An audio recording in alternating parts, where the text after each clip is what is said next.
Broadcasting from the campus of Bradley University, this is WCBU's News Magazine, All Things Peoria, and I'm your host, Jody Holtz. So glad to be with you here today on this Tuesday afternoon, and we have a very, very special episode for you today.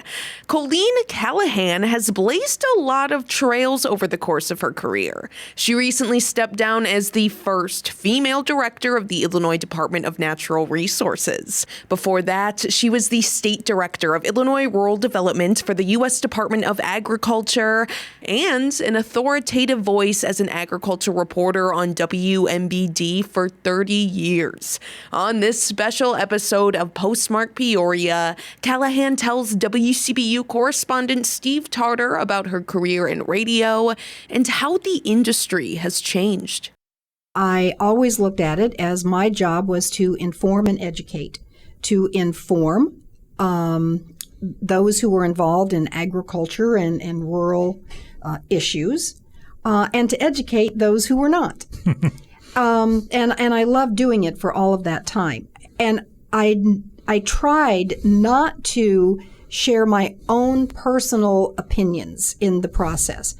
I tried to approach it as a point-counterpoint. Mm-hmm. And so bringing in guests, as you have that opportunity to do in this show, you bring in people that you think could help the listener learn something new or be entertained or both. Right. And when you get to issues, there are always two sides.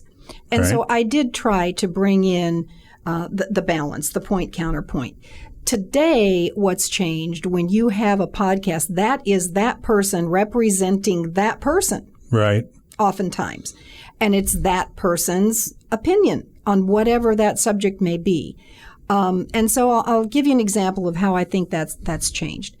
You will recall, because of the tenure that we've had in the industry, when Walter Cronkite was a news anchor at CBS, he would end each newscast by saying, and that's the way it is, Tuesday, whatever the date is. Right.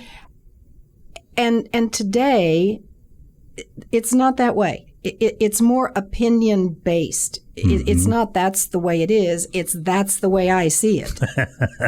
That's why somebody doesn't use that line on the send-off. Well, maybe you and I should do that. But I think that's really how much it's changed. Right. It's not so much about balanced information, is that now you sort of choose what you want to listen to based upon what you already believe, and what you listen to basically reinforces it. Right, right.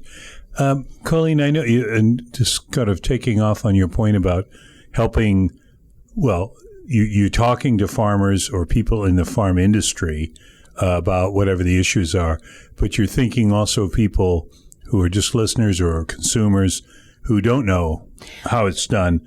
How has that changed? Are we a more advanced consumer in terms of the folks that try to figure out? Okay. I don't think so. She just shook her head. Folks. I did. You didn't hear it rattle. I don't think so. One of the highest compliments I ever received from a listener was almost an exact quote, Colleen, I listen to you every day. I don't know really what you're talking about, but I learn something every time I listen. And that was a real compliment to me, because it was, I felt, as I said, my responsibility to inform the agricultural rural audience about new technologies or issues of the day, and bring in people who were involved in that, who really were the experts. I was just the conduit to ask the questions and to get answers. And so I was learning along with the audience. Now, sometimes did I already know the answer before I asked the question? Yes, just like you do. But to have someone say to me, I didn't know what you're talking about, but I always learned something every time I listened, reinforced to me that I really needed every day to create that balance of informing and educating. So your question is, are we a more well-informed? Are we a more highly educated consumer? And I think we're not. And I say that because production agriculture practices have changed. Right. The products used in production agriculture have changed. Marketing techniques and approaches and opportunities have changed. Frankly, Steve, I think there's more need to educate now than maybe there was when I was doing that on a daily basis. Yeah.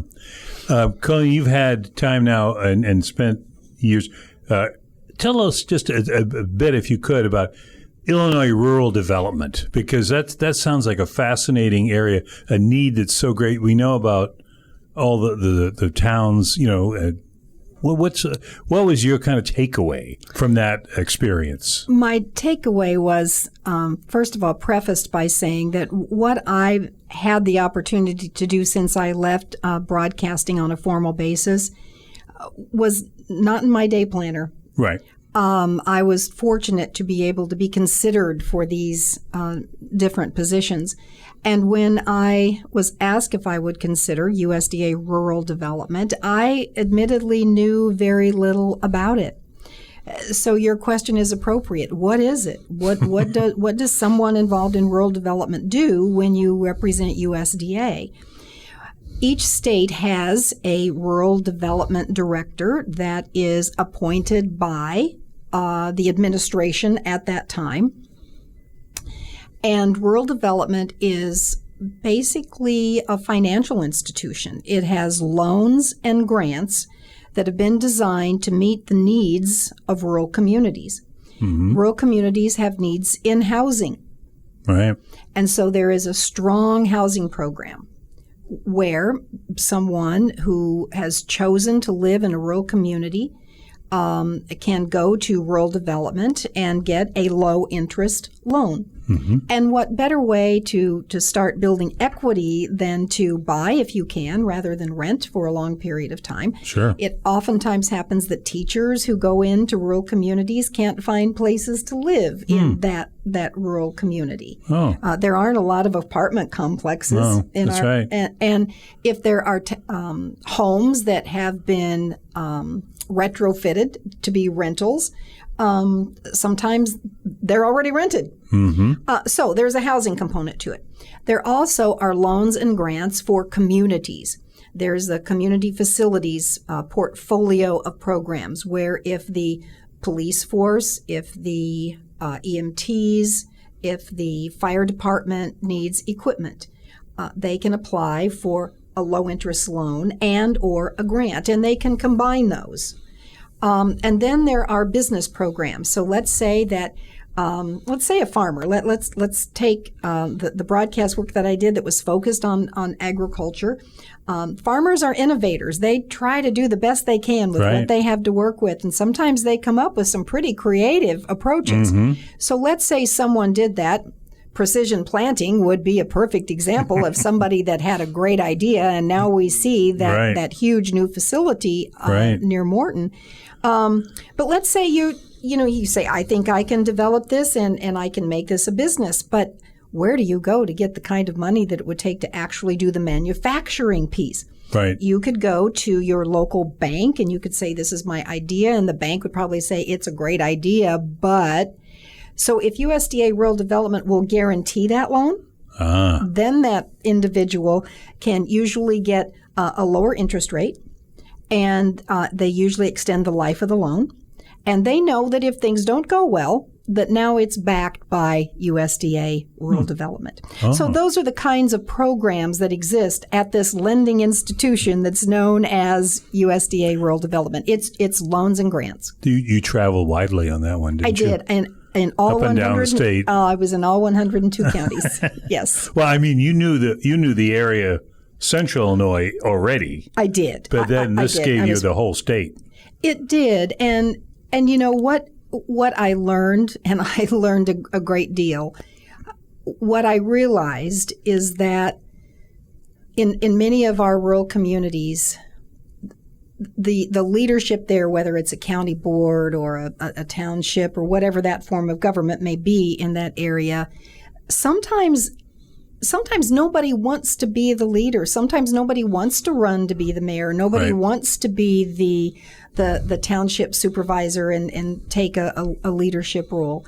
And then when that happens, it's more difficult because you didn't come prepared to be in that position.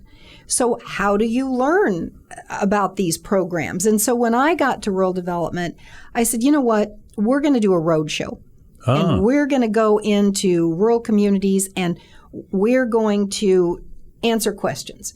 What is rural development? What does it do? How could we help? Let's let these rural communities know that they have options that they were not even aware of. What do you do when your water tower no longer works and it was built in the 30s and the underground infrastructure now cast iron looks like Swiss cheese? Well, rural development has loans and grants. And you would be able to apply for that and get that low interest 30 or 40-year loan, oftentimes combined with the grant, and improve your water system. Who is going to attract young people to a community if you don't have a safe water supply? And, I'm thinking post-pandemic that offered, and maybe it's varies with the area, but an opportunity for rural areas when people are now saying, okay, I can work in front of a computer. Clearly. If they can. I mean, not everyone can. And that gets to the amount of funding that administrations, and I say administrations because it's been from both parties that are represented here, recognizing that rural broadband is an absolute necessity. It's rural broadband, and getting it built out is akin to rural electrification. Sure. Now, your most recent port of call, Illinois Department of Natural Resources. What were your biggest challenges there, or how do you look back on that? Because that's got to be a fascinating department. It is, Steve, and it was fascinating. I look back on it pleasurably and with gratitude for having had the opportunity to serve for 4 years. What I learned is that the Department of Natural Resources is primarily thought of as where you go to get your fishing and your hunting license. And that's true. That is. However, the Office of Water Resources, that's within the Department of Natural Resources, among many responsibilities, which would include levees throughout the state, working closely with the Army Corps of Engineers. The Office of Water Resources at the Illinois Department of Natural Resources is responsible for the release of water out of Lake Michigan for the needs and use of 8 million people. Whoa. Now, who knows that? No. Now we do. Exactly. So those are the kinds of responsibilities housed in the department that few people are aware of. In addition, the Department of Natural Resources, the legislature decided, should take over the historic preservation piece in the state of Illinois. So the department now has not only all of the 300 and some parks in the state, but also the 56 state historic sites throughout the state. So when you think about what DNR is and what it does, it is so much more than what we think. And I'll go back to where I started with rural development. Communication is always the starting point, Steve. You and I have been in this business. And so, again, I wanted to make sure that whenever anyone asked me to do an interview, and when I got there on the first day, I was told that there had been a lot of media inquiries about, Colleen, would you do it? Who is she and why is she here and why should she be here? And I said, well, how do you typically arrange those? And the answer was, we don't usually do them because they're not sometimes friendly about what we do. And I said, all the more reason we should do them. Right. So I never turned down an opportunity. So even though I'm not at DNR any longer, it's important to me that we know as much as we can and be as well informed as we can about our government, whether it's state or federal. Right. And so I kind of approached it with, let's talk about what we do and let's talk about how we can and do help people. And equally important, and maybe more important, listen to them about what their needs are so that if that really is in our wheelhouse, you can do something about it. We can do something about it. So communication continued to be centric no matter where I was or what I was doing, to the extent, and I will say, Steve, over time I began to realize that one, leadership begins with C. It begins with communication. Mm-hmm. And there are 3 C's that are the linchpins of success. And that is communicate, collaborate, connect. I believe so strongly in that I went to a patent attorney and I said, is there a way that I can trademark or patent this communicate, collaborate, connect? Because it's part of my my brand, my logo now. And last week I learned that the patent office accepted my communicate, collaborate, connect. And now I can put an R with a circle around it because it's been registered. When do the T-shirts start rolling? That's a great question. I have no plan for that at the moment. Well, and Colleen, one last thing, and that's you're doing your own agency now. What are you doing? I am. It's Colleen Callahan Consultancy, and I chose consultancy rather than strictly communication because I know more now than I did when I left broadcasting. I know about those rural development programs that can help rural communities. And I know now at the Department of Natural Resources where all the state parks are and where all the state historic sites are. And I know that there is a relationship between Chicago and downstate when you stop to think that a downstate agency is responsible for getting all of that water to the 8 million people in Chicago. So a consultancy connects people. I don't have all the answers, but I probably know someone who does. Right. And so I can be part of that communicate, collaborate, connect process. So I'm doing some leadership coaching and training. I'm doing another piece, Steve, that's been fascinating that I've titled The Rural Reveal. I believe it's common knowledge that those of us who live in rural communities, I grew up in one, I still live in one, I never really left my roots, I just sort of changed their location, right. That we're pretty... I don't mean conservative politically. I mean conservative about how we share what we do in our lives sometimes, and certainly in our businesses. We don't like to talk about an illness that's in the family. We don't like to talk about. We're uncomfortable talking about an opioid addiction that may have afflicted someone in our families. It's too personal. Right.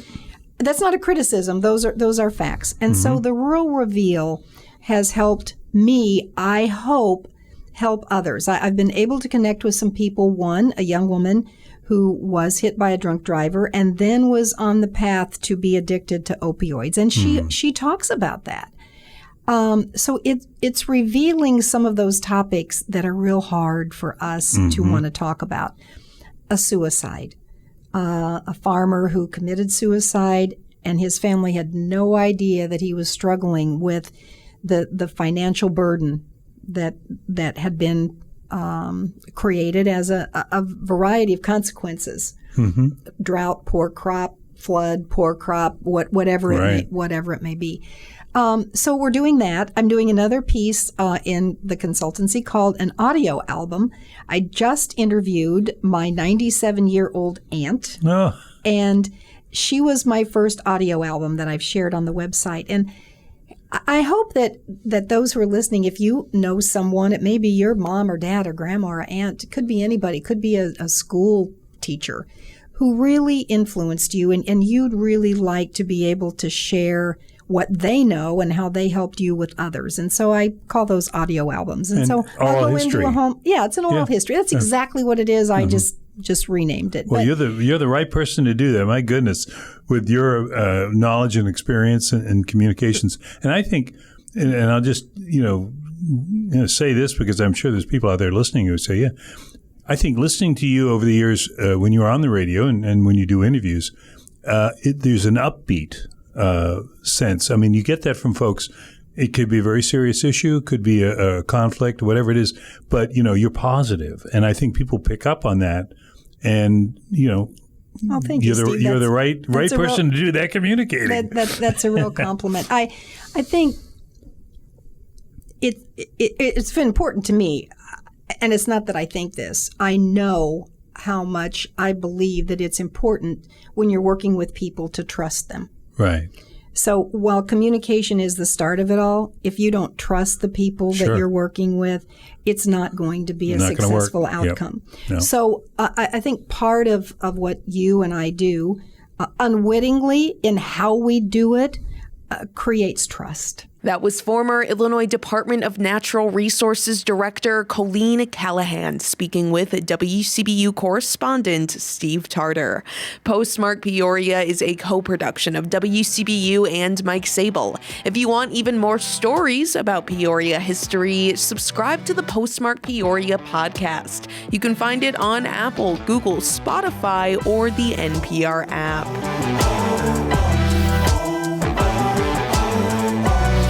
And that is all the time we have for today's episode of All Things Peoria from WCBU, a public service of Bradley University and Illinois State University. I'm your host, Jody Holtz. Thanks for listening today. Our story help came from Steve Tarter, and Samantha Hill produced this episode. For more information on this story and everything we do here at WCBU, you can head to our website, wcbu.org. And you can subscribe to the All Things Peoria podcast on Apple, Spotify, Google, or the NPR app. And we do want to know what you think of the show, so let us know by commenting on our Facebook page. We're Peoria Public Radio, and you can give us a follow on Instagram at WCBU Radio. This is 89.9 FM in WCBU.org. Peoria Public Radio, part of the NPR network.